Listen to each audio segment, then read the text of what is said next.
Hello friends, आज मैं आप लोगों के सामने जो टॉपिक लेकर आई हूँ उसका नाम है शेयर कैपिटल।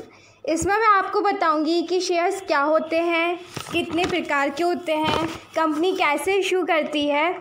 तो चलिए स्टार्ट करते हैं। A company being a artificial person can not generate its own capital which has necessarily to be collected from several person.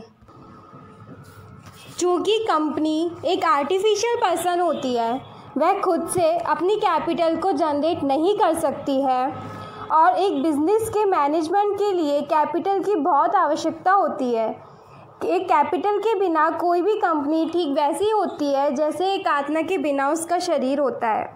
इसलिए कंपनी कई लोगों के माध्यम से कैपिटल कलेक्ट करती है।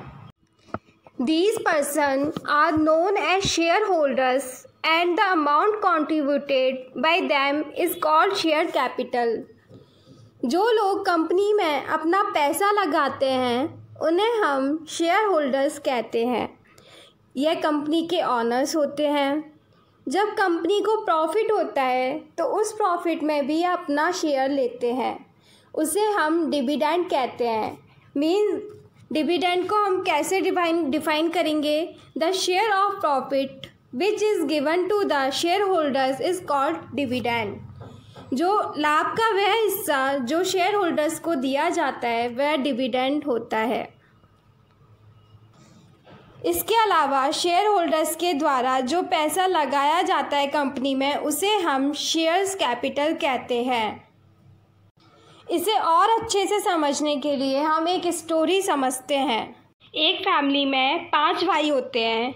वे पांचों थोड़ा थोड़ा कंट्रीब्यूट करके एक घर खरीदते हैं। उस घर की वैल्यू होती है 1 करोड़ रुपए। ए उसमें मिलाता है 20 लाख रुपए, बी मिलाता है 10 लाख रुपए, सी मिलाता है 30 लाख रुपए, डी मिलाता है 25 लाख रुपए और ई मिलाता है 15 लाख रुपए। कुछ समय बाद उस घर की वैल्यू हो जाती है 5 करोड़ रुपए। जो सी होता है उसको पैसों की नीड होती है तो वो अपना शेयर सेल कर देता है 1.5 करोड़ रुपीज़ में। उसने वो ख़रीदा कितने का था? 30 लाख रुपए का, और अब उसका बिका कितने का? 1.5 करोड़ का। तो उसे प्रॉफिट कितने का हो गया? 1.2 करोड़ का। अब इसी एग्ज़ाम्पल से हम कंपनी को समझने की कोशिश करते हैं। एक पब्लिक कंपनी है, उसे 10 करोड़ कैपिटल की ज़रूरत है। उसने अभी अभी अपना बिज़नेस स्टार्ट किया है, तो वह क्या करती है, अपनी 10 करोड़ की कैपिटल को कई टुकड़ों में बांट देती है और पब्लिक को बोलती है आप इन टुकड़ों को ख़रीदें। इनवाइट करती है क्योंकि ये पब्लिक कंपनी है। और ये जो टुकड़े होते हैं उन्हें हम बोलते हैं शेयर्स।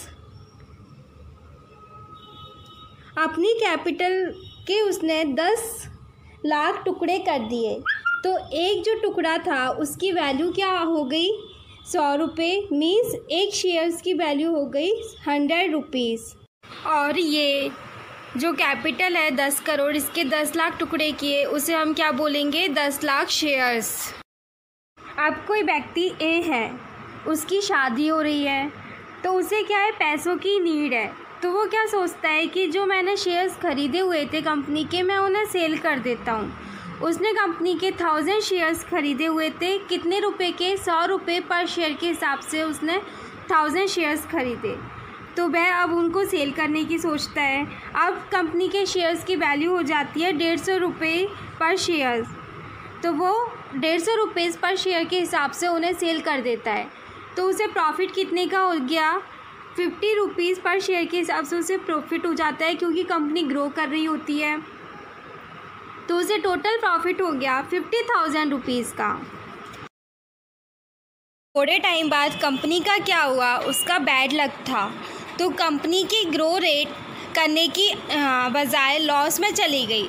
जब कंपनी स्टार्ट हुई तब उसके शेयर्स की वैल्यू कितनी थी? 100 रुपये। परंतु अब कंपनी की जो मार्केट प्राइस है वो कितनी हो गई? 75 रुपये हो गई। तब कोई बी है जिसने इस कंपनी के 500 शेयर्स परचेज़ किए हुए थे 100 रुपीज़ पर शेयर की रेट पर। वह उन्हें ख़रीदा था तो वह क्या सोचता है कि आने वाले समय में कंपनी के शेयर्स की वैल्यू और कम होती जाएगी, तो वह अपने शेयर्स को सेल आउट कर देता है 75 रुपीज़ पर शेयर के हिसाब से।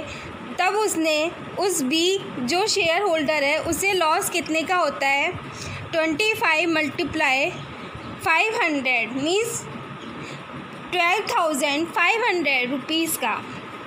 किसी भी कंपनी की यदि ग्रोथ अच्छी है तो इन्वेस्टर क्या करते हैं, उसमें ज़्यादा से ज़्यादा पैसा लगाने की कोशिश करते हैं,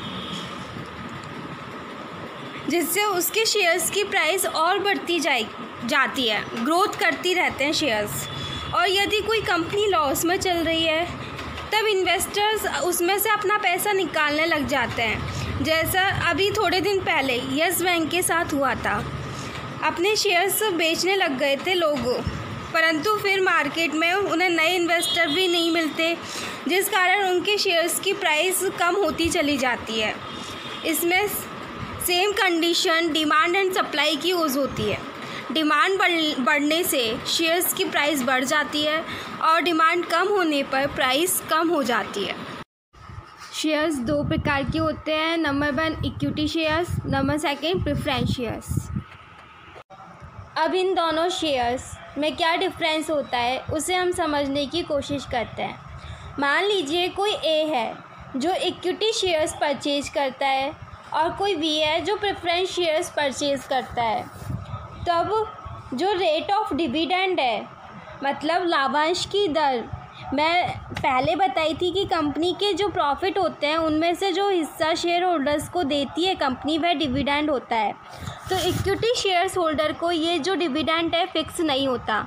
यदि कंपनी को बहुत अधिक प्रॉफिट होता है तो इन्हें डिविडेंड उतना ही अधिक मिलता है, यदि कम होता है तो डिविडेंड कम मिलता है, और यदि कभी लॉस हो जाता है तो कंपनी के इक्विटी शेयर्स होल्डर को कुछ भी नहीं मिलता।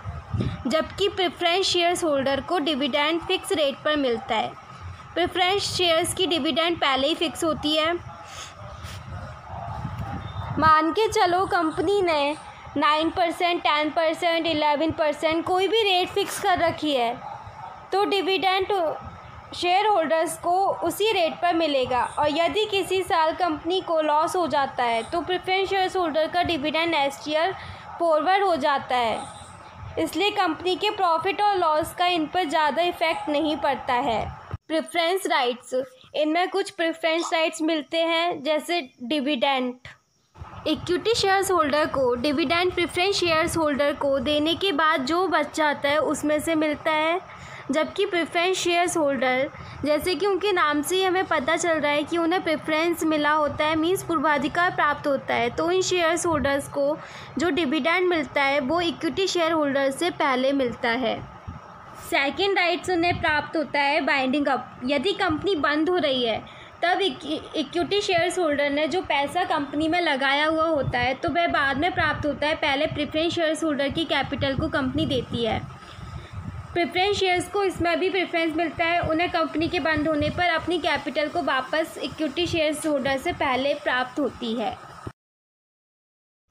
Voting rights, equity share holders को कंपनी के जो बोर्ड ऑफ डायरेक्टर के इलेक्शंस होते हैं उनमें वोट देने का राइट होता है, जबकि प्रेफरेंस शेयर्स होल्डर को ये राइट नहीं होता है। Right to participate in management, equity shares holder को कंपनी के मैनेजमेंट एंड कंट्रोल में इंटरफेयर करने का राइट होता है, जबकि प्रेफरेंस शेयर होल्डर को ये राइट नहीं होता है। Share price up and down, equity shares की शेयर प्राइस कम या ज़्यादा हो सकती है। जैसे अभी एग्जांपल में हमने देखा था कि जब कंपनी ग्रो कर रही होती है तो उनके शेयर्स की वैल्यू 100 रुपये से 150 रुपये हो जाती है, और यदि कंपनी लॉस में होती है तो उनकी वैल्यू 100 रुपये से 75 रुपये हो जाती है। इसलिए जो इक्विटी शेयर्स है उनमें डायरेक्ट इम्पैक्ट पड़ता है शेयर प्राइस पर, जबकि प्रेफरेंस शेयर्स की जो रेट होती है फिक्स, वही रेट चलती रहती है। मान के चलो कोई प्रेफरेंस शेयर होल्डर है, उसने प्रेफरेंस शेयर 100 रुपये के खरीदे तो बाद में भी उनकी वैल्यू 100 रुपये ही रहेगी। ट्रेडिंग इन स्टॉक मार्केट, जो इक्विटी शेयर्स हैं उन्हें हम स्टॉक मार्केट के से खरीद और बेच सकते हैं, जबकि प्रेफरेंस शेयर्स को स्टॉक मार्केट से नहीं खरीद और बेच सकते। रिस्क, इक्विटी शेयर्स होल्डर को प्रॉफिट ज़्यादा मिलता है जब कंपनी प्रॉफिट में होती है, और यदि कंपनी लॉस में हो जाती है तो इन्हें लॉस भी उतना ही अधिक मिलता है, इसलिए इनकी रिस्क हमेशा ज़्यादा बनी रहती है। जबकि प्रेफरेंस शेयर्स होल्डर को एक फिक्स रेट पर डिविडेंड मिलता है, उन्हें कंपनी के प्रॉफिट और लॉस से इतना फ़र्क नहीं पड़ता है, तो इनकी जो रिस्क होती है वो कम होती है। एग्ज़िट ऑप्शन, जो इक्विटी शेयर्स हैं उनको हम स्टॉक मार्केट के थ्रू सेल कर सकते हैं, यह कंपनी कई बार बाईबैक का ऑप्शन भी देती है। बाईबैक में क्या होता है, कंपनी अपने शेयर्स को वापस खरीद लेती है। प्रेफरेंस शेयर्स होल्डर को भी ये राइट होता है कि कंपनी उनके शेयर्स को बाईबैक के द्वारा वापस खरीद लेती है, या उनके जो शेयर्स हैं उन्हें वो इक्विटी शेयर्स में कन्वर्ट कर देती है। अब प्रेफरेंस शेयर्स को वो इक्विटी शेयर्स में कन्वर्ट कर देती है, उसके बाद उन शेयर्स को हम स्टॉक मार्केट के द्वारा सेल कर सकते हैं।